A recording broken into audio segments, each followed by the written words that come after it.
In this Genshin Impact patch, we have a broken support, a broken DPS, a potentially broken off-fielder, and also a potentially the new broken DPS/support unit. But who should you pull based on the current state of your account? Or maybe none of these characters interest you and you want to skip them all? In this video, I'll explain and break down which characters are actually worth pulling so you won't be confused anymore and can make a wise decision. Disclaimer, this video is purely based on my personal opinion, so feel free to disagree and let me know your own thoughts about this banner in the comment section. So, let's get this video started.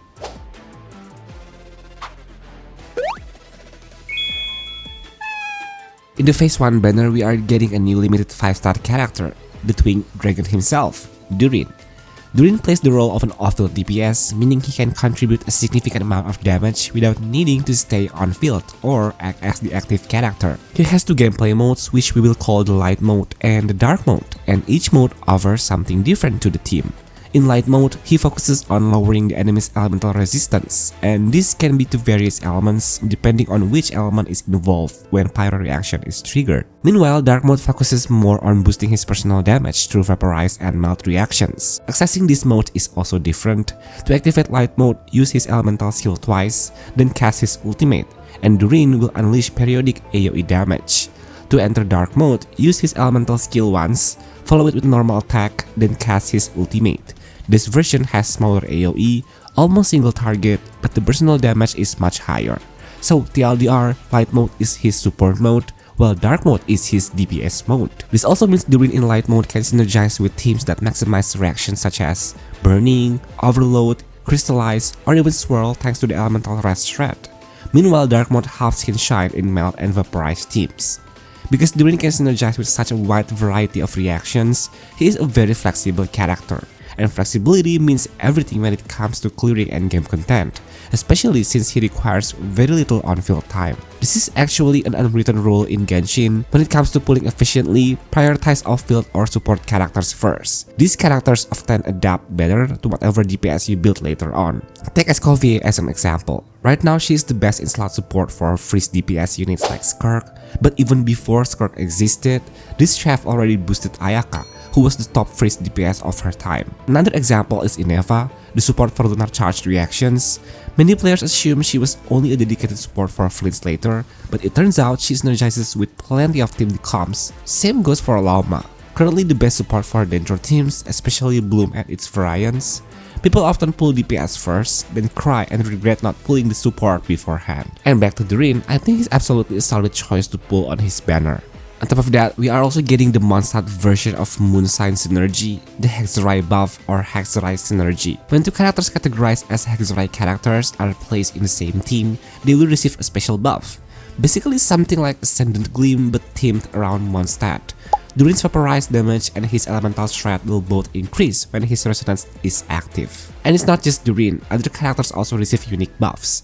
For example, Klee gets a massive boost where her charge attack damage can increase by up to 150%. Albedo can generate 2 solar isotomas that can no longer be destroyed by enemy attacks, and he can also increase all types of damage dealt by Hexerai DPS characters. Fischl can increase the active character attack in Overload comps and boost elemental mastery in lunar charge comps. Razor can strike a lightning bolt every time the electro sigil from his elemental skill overflows. All these characters can be paired with Durin, and I'm confident the result will be almost perfect. This makes Durin a very valuable character, not only for existing units, but also as a smart long-term investment for future characters like Varka, Alice, and even Nicole. As for Durin's pull priority, I would place him in the high category, especially after considering how incredibly flexible he is.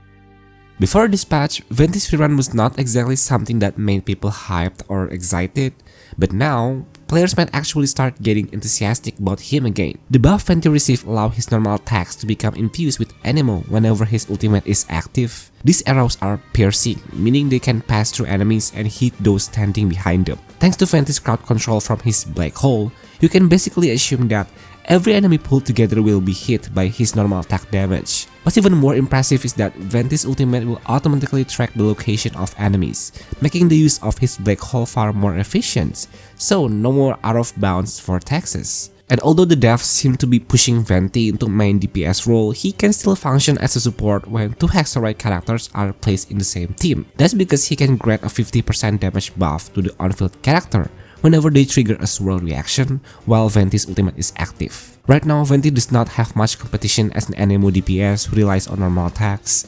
The only one in the category is Wanderer, so if Venti's damage output turns out to be significantly higher than Wanderer's, I think he would be very welcome in the meta.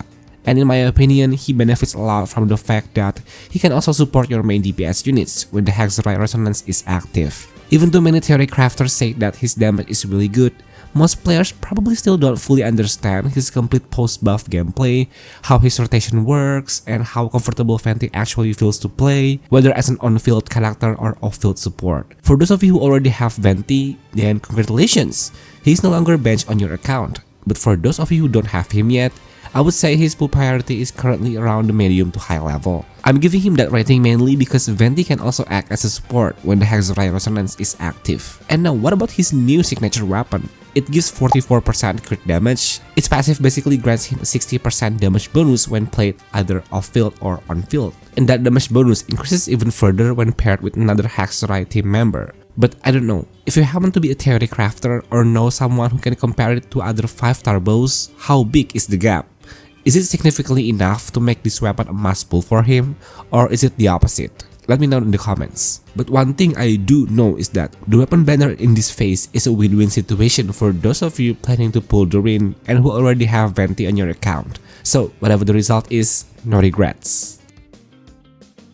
Aside from that, we are also getting a new 4-star unit in phase 1, Jahoda. Jahoda is a support character who can provide healing to your active character. On top of that, she can also apply elements consistently through her skill. This is because she absorbs an element from the environment and periodically launch cat bombs based on the elements she previously absorbed. In Never teams, which will most likely consist of only Hydro and Dendro, this elemental absorption becomes extremely efficient because the only element Jahoda can absorb in that setup is Hydro. Her elemental burst also heals the active character as well as the party member with the lowest HP at that moment.